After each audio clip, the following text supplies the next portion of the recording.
Thank you everyone for coming by. This is my first time at these events. This is already excellent. Spoke to some of you guys. Everyone here is clearly passionate about music in some way, shape, or form. So before I begin, how many people here actually listen to dance music outside of a club setting? Oh God, thank you so much. How many people here consider themselves like a music producer or musician who uses like a digital audio workstation of some sort? Awesome. Now, so I am not a musician. I like to consider myself an artist, but not a musician. So I go by EVOLEYELOVE. It is tied heavily to my culture. My family's from Turkey, Armenian, and I think the evil eye is a very powerful image that has like a global reach. And so I incorporate as much of that music and sound into what I do with my productions, with my DJing, with whatever type of event I'm putting together. And so today, what we're going to do is we're going to actually deconstruct a song I made. I want to show you guys some of the tools I used, not technical tools, some actual, more of like how to control yourself and how to be more efficient type of tools. And so for me, I've been producing music for about 14 years on and off. I got very serious in the past 2 or 3 years. I'd like to say it was because of the pandemic. It's actually because I was turning 30 and was freaking out. Um, so that's the actual cause. So I got very serious. I created Evil I Love as a brand, and I started getting more serious with finishing music instead of just creating very short loops, things that went nowhere, and getting lost in the sauce from learning and trying to figure out new tools and trying to figure out sounds. And that can go on essentially forever unless you have something to control yourself. And what I found for myself that worked was embracing randomization and embracing manufactured limitations. And so what I mean by manufactured limitations is you're essentially creating the lines that you're going to draw within, and you need to commit to actually drawing within those lines. So the way that I produce music, because I don't actually play any instruments, I'm a huge advocate for the concept of samples. I think that I can probably argue with someone for hours over why I believe it's a very viable way to make music with samples mixed with some actual live instruments and whatnot. But it is not a way to make music that should be looked down upon, essentially. So I use very common tools out there that are sample libraries. And what that means is you're very quickly and very easily inundated with samples, right? I think today, I just want to like very quickly grab a number. There were 87,000 samples just for the concept of, or like the category of keys. And there are 824,000 samples for drums. There's obviously no way you can listen to everything. So what do you naturally do? You listen to what you already listen to, and you're feeding your biases by doing that.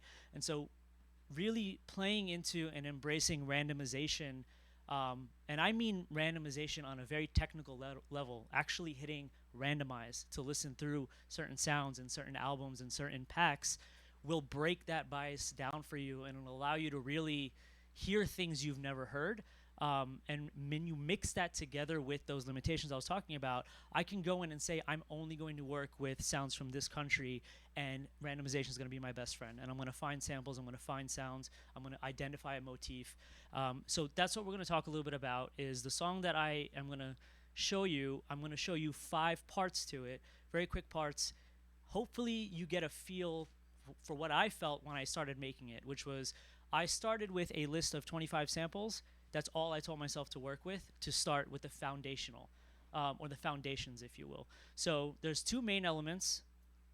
You have a piano sample, and you have what they call is a pad sample. It kind of sounds like a piano still, but it's really used as a pad here. And so what I started with after going about 2-3 hours of listening was really this.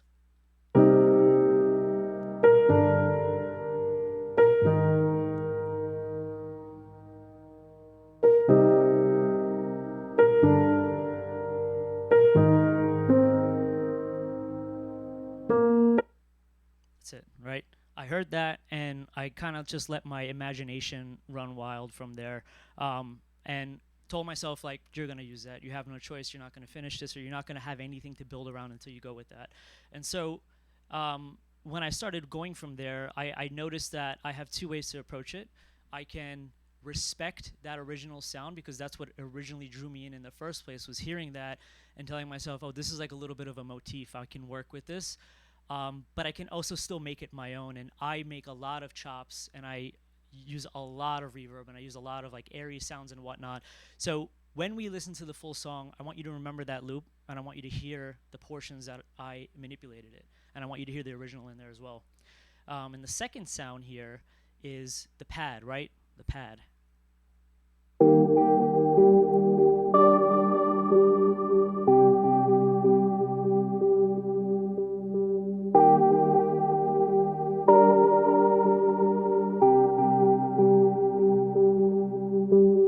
Pretty awesome. It sounds like it's a little bit of a setting the space, if you will.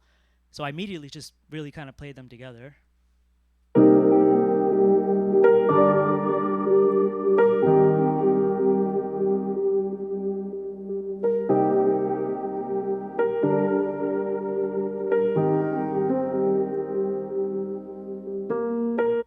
So like I don't play piano, right? So that sounds dope to me. I'm like, this is incredible. I can work with this. How do I incorporate my culture? How do I incorporate sounds I know I want? I knew I wanted an oud no matter what. So again, went with the limitations, stuck to oud, but randomized the hell out of thousands and thousands of samples and stopped after about an hour. An hour was my actual limitation. That's all we were gonna go with. So this is the full oud.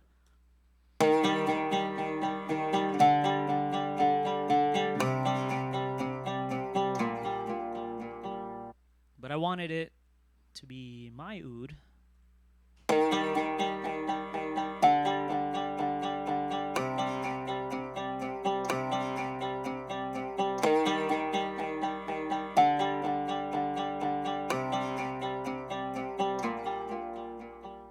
It's subtle, but it actually makes no sense musically. Like I'm actually overlapping certain notes and repeating certain things that probably shouldn't be done together, but it sounded right and I wanted to keep it up. So that's really essentially kind of how I pick the sounds. Before we go into the actual song itself, I think what I want you guys to do is I'm always looking for some feedback and whatnot. I produce pretty much nonstop when I have the time to do so. So I'm always evolving and always changing. But listen to what you think you can hear from the original samples. Listen to what you think I've changed from it. And if you're a producer or if you're someone who's interested in producing and you're going to run into the issues of being over inundated with sounds or techniques or tools and all of that, you need to employ randomization. You really should try it out. You need to employ manufacturer limitations.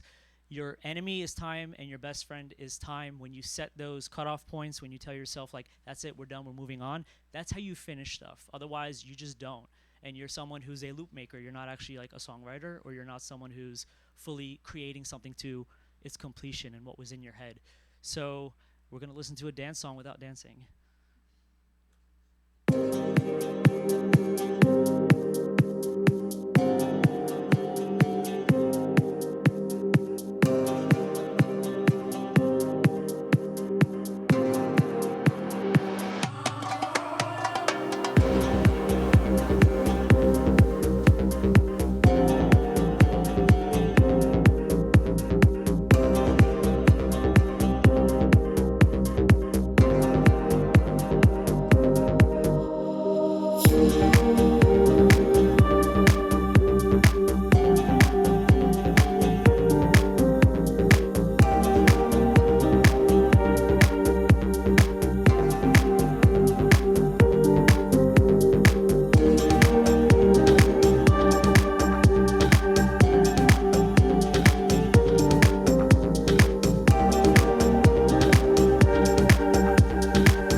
Awesome.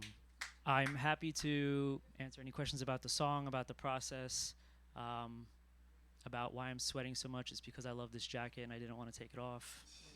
I'm not nervous, so there's that. So yeah, anyone? Yep, right there. So I wanted to ask, I know you mentioned that you frequently had discussions on, the validity of using samples and so on in music. I'm just kind of wondering, this is not one of those challenges, by the way. No. What sort of things did people say about it, slash what sort of things did you say you return like kind of defending as an art form? Yeah, so I think it's really interesting. I like these types of events because I get to like eliminate this thought process I have or reinforce it, which is I think there's a lot of gatekeeping in music, especially with making music. I think that people want to defend the time they spend making music. And so a lot of people spend a lot of time learning instruments and a lot of time learning synthesizers and how to produce, and that's all viable time spent.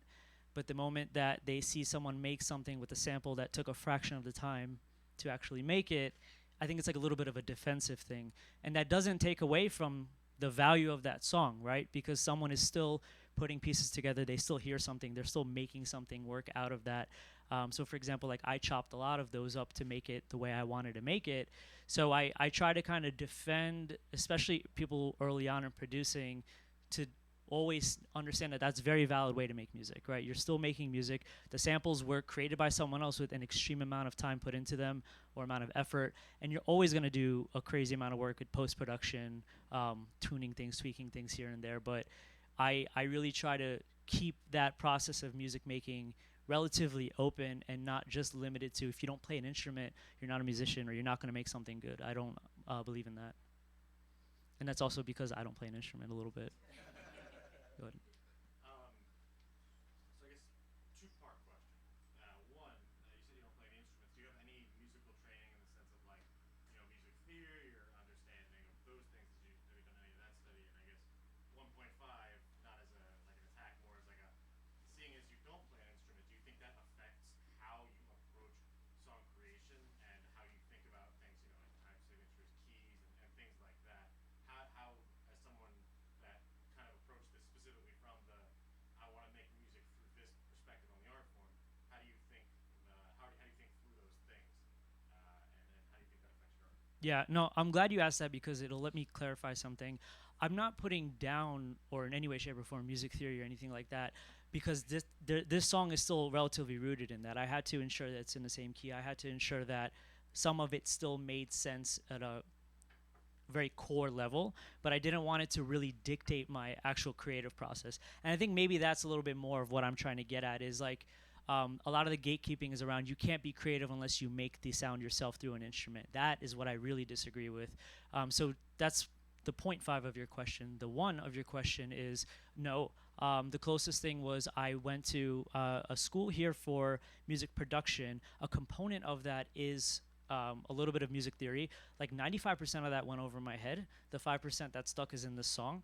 And then the other parts of it I get through talking to people and learning from people and actually collaborating with them. This particular song was started before I went to that school. So when you hear this and you compare it to other things I make, it's very obvious some of the changes that you'll hear. But I think, like, I hope that answers your question around. I think a lot of that gatekeeping is like if you don't play it, it's not creative. I disagree with that Yeah, for sure. completely agree. You mind if I ask a follow up quick point five? Mm-hmm. Listening to this now, Mm-hmm. um, as with a little bit of training or having done it more, do you think this is do you think your approach has changed, or do you think this is just a step along that evolution? I think that not too much of what's changed in the approach is being much quicker with things like understanding key, understanding vocals, understanding how to make those sound together.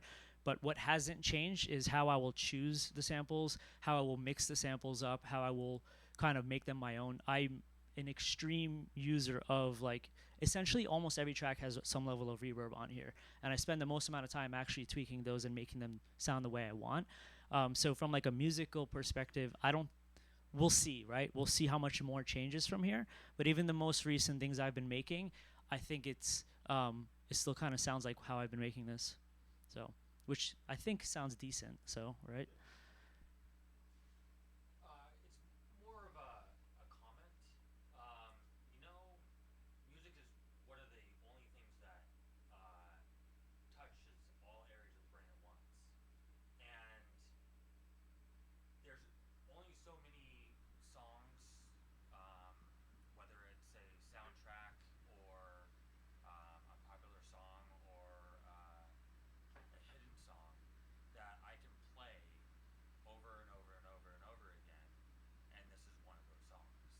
Thank you. Thank Yeah, you. and it's just like this is it. Just it really really like uh, touched me in some other way, and so I was like, wow, like so. Thank you. No, I appreciate Yeah, that. yeah. And I'm open for names for the song because it doesn't have one. Um, Well, it's it's where can I find it? So it will. So I am gonna have an EP coming out hopefully this summer, and it will be included in there. okay. So yeah, that's gonna be one of 3 songs. The other songs are, so this is like, if you really want to get very specific here, this, some people will call this deep house, right? The other songs that I make are a lot of melodic techno and melodic house, as well as just like Middle Eastern house music, Afro house music, that kind of stuff. So I really appreciate that comment.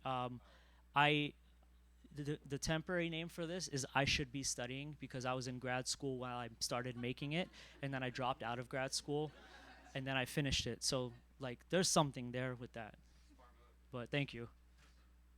How do you decide when one of your pieces is ready to release? Yeah. So I think that that's a very difficult thing that I realized. Some of the same tools I mentioned earlier can play a part in, which is time. Um, Deadlines in all other facets of my life are pretty good, right? Like, I'm pretty decent with them. But with music, it's pretty garbage. So until I really started employing that with music making, and you started taking it, like I said, like, I got very serious with making music. That means you start to treat it more like a job. And I didn't really start losing much of the love behind it. I just started realizing, like, I'm accountable to myself from my own time that I'm investing into it. Once again, I hit 30 and I was like, holy shit. So I really needed to get smart with how I spent my time. So I manufactured a limitation. I told myself that, like, this particular song, I've already spent roughly 6+ months, 9+ months, here and there on it. I cannot spend any more, because then it's just nominal changes that are occurring and nothing that's structurally relevant to the what it's trying to be. So I think I just cut myself off. Mm. The drums sounded really great, especially on these speakers. And I was wondering if you mixed and mastered it, and what your tips are for drum production and drum mixing. Yeah, so I mixed a portion of it. I did not fully mix and master it. What I learned through the mixing and mastering process, which is some of the things I learned at the school that I went to, was just the value of giving everything space, and the value of, like, properly compressing and properly ensuring that certain sounds are going to cut through the rest. So this song is where I really got specifically, like, scalpel level within EQ, and I understood, like, the value of listening to the certain frequencies of a sound and eliminating and being very subtractive versus additive. A lot of this song is like subtractive versus additive, minus the reverb, which is everywhere. But like, certain frequencies, I really wanted to understand, like, is it contributing to what sounds kind of cool, or is it just like muddying it up? So that's my very, like, low level kind of advice or comment around that. Mhm. Great, thanks. Yep. This is, I guess, kind of a combination of a comment and question. But I think it's very interesting hearing you talk about these manufactured limitations, because in some ways it sounds like you're trying to challenge yourself. Like when you talk about, like, randomizing, right? Mhm. You're like, step outside of the box, get rid of these biases. Mhm. But at the same time, it almost appears like you're making it easier for yourself. Like when you talk about, like, if I set these limitations, now I'm not like picking at this nominally. I'm making real changes. So I guess the contrast and the balance there is just really, really interesting to Yeah, me. I think that's what it is, though. I think you are making it easier for yourself, because it just kind of keeps going after a while. I have friends that have been, like, working on particular songs for like 6+ years, and it's one thing if the value of the song is, first off, maybe it takes that long. I totally get that. But if it's taking 6 years because you're making such small changes, or you're conflicted with how it should sound, or what direction it should be, you kind of have to understand that you're really limiting, at least for me, really limiting what else you can make if you're still not completing some of those other ones. Because I'll sit there and I'll start a song, then I go back and I listen to some other songs, and I listen to the other ones I make, and I'm reintroducing biases, I'm reintroducing sounds, I'm reintroducing older techniques of making music. I'm listening to something from 2 years ago. I made that as Anthony 2 years ago, right? So like, I don't want to fall back into the pit of mixing the drums like I did 2 years ago or what have you. So I'm totally making it easier for myself, because I want to finish stuff, and I want to keep learning from finishing stuff and releasing stuff. So. Question. Mhm.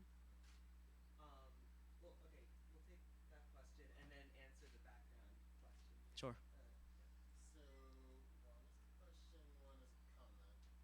Start with the comment. I feel like you should entitle the song "Let Me Go." I heard that like in the vocal, and that really stuck with me. And I was like, yeah, feels very like, Yeah, no, yeah. noted for sure. Speaking to that, like the vocal, and like I know I was really struck by like the vocal melody, and you mentioned theory and how like 5% stuck with you. I'm curious about how you thought about melody in relation to that song. Like, did you think about minor, major? How were you thinking about melody construction? Yeah, so the 5% that stuck was because I needed to know enough. So someone once told me like no matter what you do, just make the music good, and like that phrase "make the music good" stuck with me. I think it was actually Deadmau5, who is probably one of my favorite artists in a lot of ways. And so he's like, just make the music good. And for me, good at that time was I need this to hit certain like levels of music production that someone who knows enough about music isn't going to be like, this is absolute garbage and you're missing all these like very common things that should be there. And I rely on that 5% as well as a person I mix and master with to like make sure that that's there. But beyond that, I could spend X amount of time learning it, or I can, again, like going back to the point I keep getting at is like just make and finish it and continue to go from there. So that's kind of, I tried to, yes, I incorporated as much as I could from what I learned in that 5% in there to get just like what I thought was necessary. The melody, I think there's something about like melodic music for me. Like I love melodic techno, melodic house. I'm deeply obsessed with melodic death metal. So like there's a thread that goes through all of that where I don't need to speak to someone why I like it. I just kind of like feel for it, as cliche as that sounds. That's actually how the majority of this was made. I relied on randomization. The vocals were found randomly. I randomly landed on them, and I'm like, this just like kind of makes sense. And I'm not going to spend another 6 hours. Like that's like I had to find that and break that down. So, but I noted on the track title for sure. All Uh, right, and then the final question being your background music. for oh yeah, so we were talking a little bit earlier. It was Rush, um, and I can't remember the name of the song again, but Rush in general, just because like I don't listen to that music very often, and I heard it in a trailer for a film years ago. I love the book Ready Player One, and they used it for the trailer for the film Ready Player One, and I was like, oh my god, I don't listen to this stuff, and it just like connects with me. So that's today was Rush. I literally rushed to get here. I forgot everything at home.